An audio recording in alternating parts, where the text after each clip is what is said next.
Hi folks, my name is Alvin Ng. I'm a professor of psychology at Sunway University. And here today we have Miss Jochebed Isaacs, who's the director of Early Autism Project Malaysia, also known as EAP Malaysia. And we're going to have Miss Isaacs answer a few questions on autism, especially on autism among tertiary students, college and university students. So, Jochebed, thank you so much for being with us today this morning and taking some time off your very busy schedule. So the first question for me to you is, what are the very common misconceptions about autism in general? Thank you so much, Dr. Alvin and Sunway University for this opportunity and for raising awareness on autism, which ultimately impacts acceptance in our community as well. So thank you so much for this opportunity. Well, there are a number of different misconceptions when it comes to autism, but I guess the most prevalent one is actually the understanding of the spectrum. So we often watch movies of autism and we either perceive them as this sort of genius talent, movies that we watch, and it kind of portrays that in a very glamorous sort of light, and then or you've got the very severe extreme end. So sometimes when people think about autism, they still may think either very severely affected or, oh, they must be a genius and they have some kind of musical or some kind of mathematical genius talent. So that misconception of the what actually autism is and how it does affect an individual, because whether the child has a little bit of autism or a lot of autism, the autism still impacts in a very similar way, which is in those areas of language, in those areas of social skills, and in those areas of repetitive or restricted behaviors, rigidities, the autism type behaviors, whether it's stimming, sensory related, inflexibility, obsessive interest, all those, they're still the same. So you would see it in very, very mild, you would see much more subtle signs, but very severe, you would see, of course, much more prevalent symptoms. But then that brings me to, I guess, a concern, because if we're not very clear on the spectrum, then there is a misconception about the diagnosing part of it. So then there can be either a misdiagnosis or a late diagnosis, especially with the children that do, when they're much younger, they do show very minimal symptoms, or parents may not be really able to monitor those developmental milestones. So oftentimes, I mean, years ago when EAP first started, we would really see children only at 6 or 7, because before they enter school, then they are not accepted into school. So then they come to see us. But now, because of great autism awareness programs, globally, everybody's talking about autism. Many more families come much earlier, even as young as 18 months, 2 years old, 20 months, saying that I feel my child's not meeting those milestones. And so that diagnosis portion is very important, because of course, as you know, Dr. Alvin, the earlier we diagnose, the earlier you can intervene. But unfortunately, that is still a fear and a challenge for many families in Malaysia. And then, of course, then it comes with, once you get the diagnosis, then it's the expectations of that child's performance. Can they progress and be so it all comes back to this understanding of the spectrum, because once a parent gets the diagnosis, sometimes for parents, it's like a double heartbreak, because the first time you find out that your child has autism, but then you then have to reach a reality where, oh dear, they're not in that category that is catching up, and in the genius talent, high functioning talent, they are going to have lots of challenges and, for many years of their life. So that's quite challenging for parents. And another misconception is, of course, on the causes. There's still many people who think of vaccines and, kind of worried about that. And especially in this day and age where vaccinations are, a big conversation as well around COVID, it is still a bit there. But I would say the biggest misconception, which would reconcile a number of different areas, would be in the spectrum part of it, and how the symptoms are demonstrated in different ways. Yeah. Thank you, Jochebed. That's as a whole. And well, I'm coming from the university setting, Sure. and we do have many students, college and also university students, who have been diagnosed as being autistic, although mild, with regards to symptoms. And I see that they get a lot of, I guess, stigmatized responses towards them. And obviously that comes from also a lot of misconceptions. Sure. So the children you see when they come in for early intervention, they also grow up, isn't it? And yes, exactly. EIP has been around for 15 years. Yes. So I'm sure quite a few of the children you see are now adults and perhaps even going to tertiary education. Yeah, if not academic, then perhaps vocational. Yeah. And what are some of the misconceptions then, as young adults or teenagers when it comes to people living with autism? I mean, I think that when it comes to the university level, maybe similar to, we do lots of transitions where children start with us, early intervention, and then we really try our best as a team with the families to prepare them to be ready for typical school integration. And not, as our research shows, almost 50% will be able to do that with this sort of intervention. And even those with this intervention, about 50% won't be able to, because again of the spectrum, IQ levels and so on. Unfortunately, it has had an impact on their cognitive development. So if an individual is able to make it to university, it is very remarkable and incredible. That means they have gone through the primary schools, gone through secondary school, gone through universities, and actually academically are performing to be able to meet that mark and to be able to transition in. So in general, the biggest challenge would be that we would have the expectation, higher expectations of that individual immediately, because they are able to be in a university setting and able to function and able to so-called perform in that sense. So I guess one of the challenges that do come to mind would be the disclosure of it. I have found that in these kind of situations where an individual, first of all, autism has no physical, you can't see it physically. They're able to perform in class and almost maybe be on par or even above average. But then socially, there may be some oddities and some, slight differences. So sometimes it's a question of whether this is an answer, honestly, Dr. Alvin, I'm not sure in our Malaysian context. Is it better to disclose or is it better not to disclose? And this is a challenge that families have had even with transitioning to primary school. Do we tell the school? If we tell the school, they'll say no. But do we tell the university friends? If we tell, then they're going to be, oh, this person got this. But if we don't tell, then maybe the individual with autism may make a socially inappropriate comment or not know how to interact in the group chat or not be invited to that cool after party that all the university students are going for, or go up to a girl and say, I want to marry you, and just not know the right context and the right things to say. So I guess the debate that could come up, maybe, even among university students in Autism Month, might be a good discussion point among the other university students. Is it better to disclose or is it better not to disclose? And I think that comes down to also the parents and also the individual.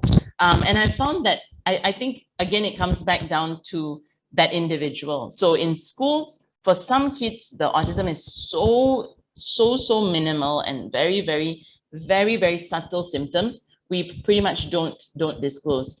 But somehow the children know that there's something a little bit different about that individual. And sometimes they may use the word, oh, that person's a bit special, or just be patient or something. So there is like different effects of it when the children know. And there's actually a research paper that I need to dig up, Dr. Alvin, we read years ago. I don't know whether it was in university. Actually, fun fact, Dr. Alvin was my lecturer in my master's program. But there was this journal article that I remember that how kind the classmates were.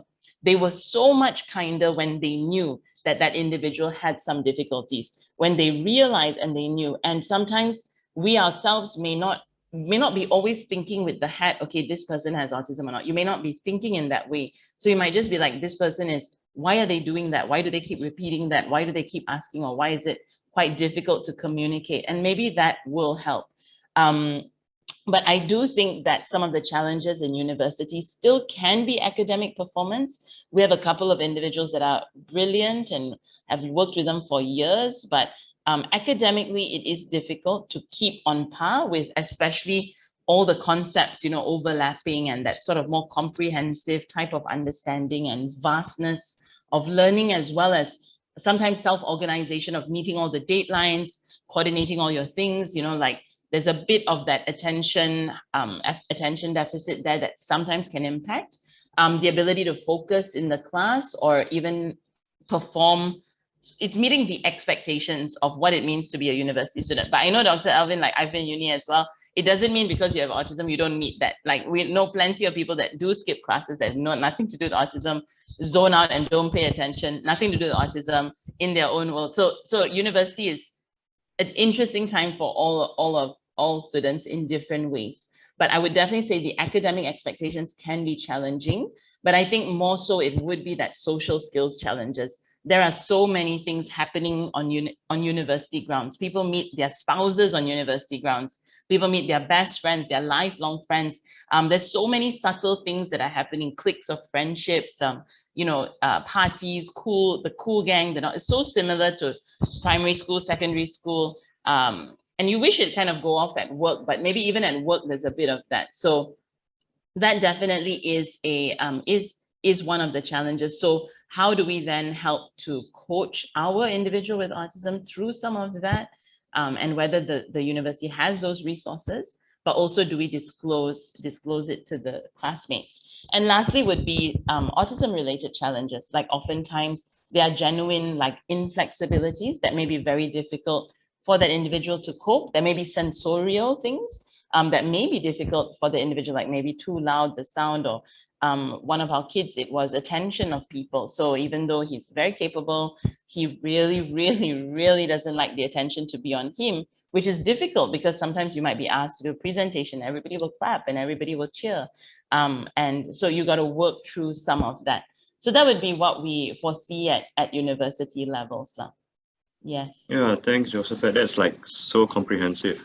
There's this expectations, challenge, and also you rightly said, the sensory type sensitivity that people may not be aware of, and that all goes into declare or not to declare. I mean, definitely that's a huge debate, and I think part of the answers would lie in whether the community is ready, and I suppose that's where we go into autism literacy within the community. Because when it comes to social issues, social interaction issues, if the people, like you said, are not ready or not familiar with autism, then it might be difficult. So that's a huge challenge in itself, isn't it? Well, this is why we're having this conversation, and we're having this video recorded. It's part of Autism Awareness Month of April. Absolutely. And we want to educate as many people as possible. So yeah, I think you were very comprehensive in that, and that itself can already trigger off many discussions. But yeah, I'm also aware that we can't talk for too long in this video. We both have got lots of stuff that we need to continue doing. So to end this short conversation, what are your hopes and dreams regards to autism awareness? And I wouldn't just say awareness, but taking the action to help individuals and families living with autism. Yeah, thanks, Dr. Alvin, for that. I this year we were really reflecting the purpose of, we go really hard and strong for World Autism Month, World Autism Day. And sometimes you wonder whether this is what parents with children with autism, is it meaningful to them? Because for them, every day is World Autism Day. They live, with their child like it's a reality. So we all do the big, kind of like campaigns and all of that. By the end of the day, we go home to our own homes. Just like being a practitioner, we go back to our own homes, and it's not a part of our lives every single moment, every single minute. So I am sensitive to, like, a parent's perspective may be different. But I know that from a practitioner's perspective, and almost like what we have started to do with our nonprofit and all, is almost become a bit of an advocate as well. And the reason for it is we see the context in Malaysia and the culture and sort of the stigma that many families still face. So it's still not something that I've noticed when I've been in, let's say, overseas, and someone says, you know, you work with kids with autism. It's like, oh, my son has autism. My cousin has autism. I think my son has autism. It's not something that it's a celebration, but it's something that is an acceptance. It's like, yeah, my child likes music, and my child is into blocks and Legos. It's almost like that in a Western context, because so many, it's very much more common maybe, but also it's very talked about in classrooms, in schools, among teachers, professionals, medical healthcare. So it's actually very, very at the forefront of conversations the minute a child is born, in the same way of any kind of developmental delays or challenges. And so I feel like just as a country and as a community, if we just continue to have more of this awareness on milestones and those symptoms, and also like the potential of that individual, whereby it's not something that parents are so scared of. And I never want to judge a family that's in denial, because it would be challenging for them to, it's the shattering of your dream for your child. So we gotta be able to like keep gently pushing the awareness, but also then as a society be willing to actually accept. So not just accept, before accept is be educated. So even understand what is autism. And again, I've shared before that I've met a 9-year-old from Australia, and she said, oh, you work with kids with autism? Oh yeah, there's a boy in my class, he has autism. So this is what we do. And she basically lectured me on what she does with a child with autism as a 9-year-old, you know. And I was impressed by her level of articulation, but also impressed by the school, because they had explained everything so thoroughly, and she was not only aware, she was educated, and she was willing to accept. And so what if we were able to do that, able to explain, but educate them and educate how you can interact and how you can be a help, and then communities can start making those adjustments. So we have got GSC, for example, has released or is starting to release 2 movies. The one is on autism specifically, The Reason I Jump, in this whole season. And they're going to start to have sensory-friendly screenings as well. So then they're basically, the cinema is saying, hey, we want to cater for children with autism on this day, or churches start to do that, schools start to do that, universe. So then I would feel as a parent as well, you feel more accepted. There are restaurants you can go to. There's barbers that are trained, hairstylists. So you don't feel so ashamed or like, oh my gosh, is my child going to have a tantrum? Is everyone going to look at me? There's actually a autism friendly or just special needs friendly in any way. It's the same like having ramps for people with wheelchairs, or, you know, Braille, where people who are visually impaired can actually go. And it's us as a society saying, okay, it's not just about us, the majority, but also including and taking care of the others. So, I mean, that's definitely our hope, where then it becomes part of our really everything. It becomes part of our education. It becomes part of our acceptance. And it's not like there is the integration part, but there's also the reality and understanding that some individuals with autism need extra support, need personalized support. So we're not denying that, but we're also not excluding them to say, okay, you then all stay over there and don't, you know. I think there's a lot that we can still do. But Dr. Alvin, compared to when we first started 15 years ago, there's a lot more autism awareness. Like I would say when I first started, people were like, what is autism? Like, is that automobiles? Like, I was like, oh gosh, like it's just no, you know, like they just, it was so like kakak di bawah tempurung at that time with the word autism, but now it's quite a household name. And many people seem to know about it, at least when you meet. They may not know always what's the difference between autism and a different developmental delay or the accuracy, but they've heard of it. And I hope that more and more people will be willing. So as we educate and maybe empower people as well on how to incorporate people with autism, or businesses on how you can make accommodations, then I think we'll see much better progress in years to come. Amazing. Yeah, definitely. It's something that we hear about more of these days. And I hear you about making the term autism something that is no longer mysterious, that can be accepted, and people know, okay, right, there's certain things that we have to do. Yeah. And at the same time to not just empower people, isn't it? We want to empower individuals and their families with autism to no longer need to feel shameful about having a diagnosis. Absolutely. Yeah, I totally agree that would be a much nicer world and easier for people to get along in. Yes. And yes, that would be my hope too. And I like it that you have got a Hope Project. Yeah, the Hope Project, our nonprofit arm, which we started about 5 years ago, is really to try our best to raise as much awareness as we can with the resources we have, but also to empower. So we've got lots of free training videos on YouTube. We have an totally free online resource platform.